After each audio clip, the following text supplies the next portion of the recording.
toute paix durable commence par la fin de l'occupation d'une partie du territoire congolais. Là-dessus, il ne peut y avoir ni double langage, ni compromis moral.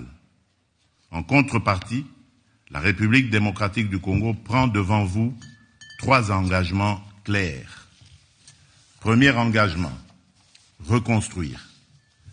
Dès la fin des hostilités, nous lancerons un plan d'aide d'urgence pour la reconstruction du Nord Kivu et du Sud Kivu. Ce plan, que nous concevons comme un pacte national et international, intégrera dans une approche concertée, coordonnée et cohérente l'ensemble des programmes et projets destinés à la stabilisation, au relèvement et au développement durable des provinces affectées. Il visera à mobiliser environ 5 milliards de dollars à l'horizon 2026 pour la réouverture des écoles, la réhabilitation des centres de santé, la reconstruction des routes, le rétablissement des services sociaux essentiels et le retour digne des personnes déplacées. Il ciblera ainsi la sécurité alimentaire car nourrir une famille, c'est déjà commencer la paix. Ce plan sera coordonné, unifié et transparent. Aucun territoire ne sera abandonné, aucune communauté ne sera laissée en marge.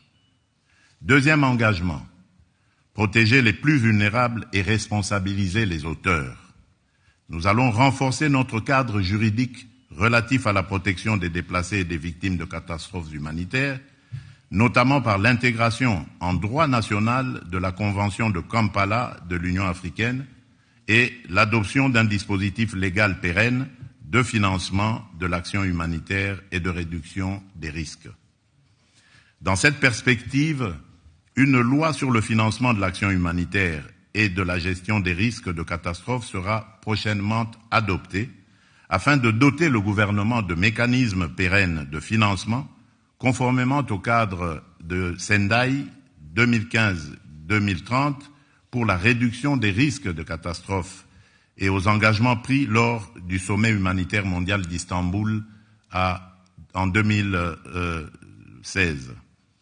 Nous veillerons à ce que les survivantes de violences sexuelles soient reconnues comme victimes de guerre, accompagnées, soignées et réparées. Je tiens à rappeler que la redevabilité constitue une exigence fondamentale de la paix durable.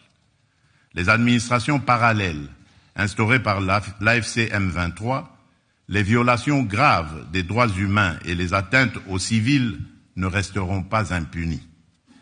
Des poursuites seront engagées dans le respect du droit international contre tous ceux qui se rendent coupables de crimes à l'encontre du peuple congolais. Troisième engagement, transformer la crise en levier de stabilité régionale. Nous ne venons pas seulement demander de l'aide humanitaire, nous venons défendre une vision politique.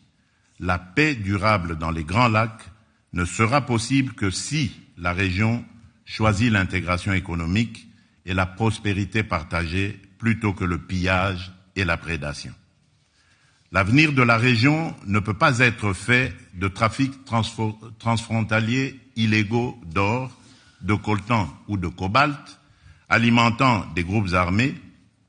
Il doit être fait de coopération économique formelle, d'infrastructures interconnectées, d'industrialisation locale, de valeur ajoutée créée sur le continent et d'opportunités offertes à la jeunesse. C'est cela, la paix durable. La sécurité est nécessaire à la prospérité. Mais la prospérité, elle aussi, est une condition de la sécurité. Mesdames et messieurs, ce qui se joue ici à Paris dépend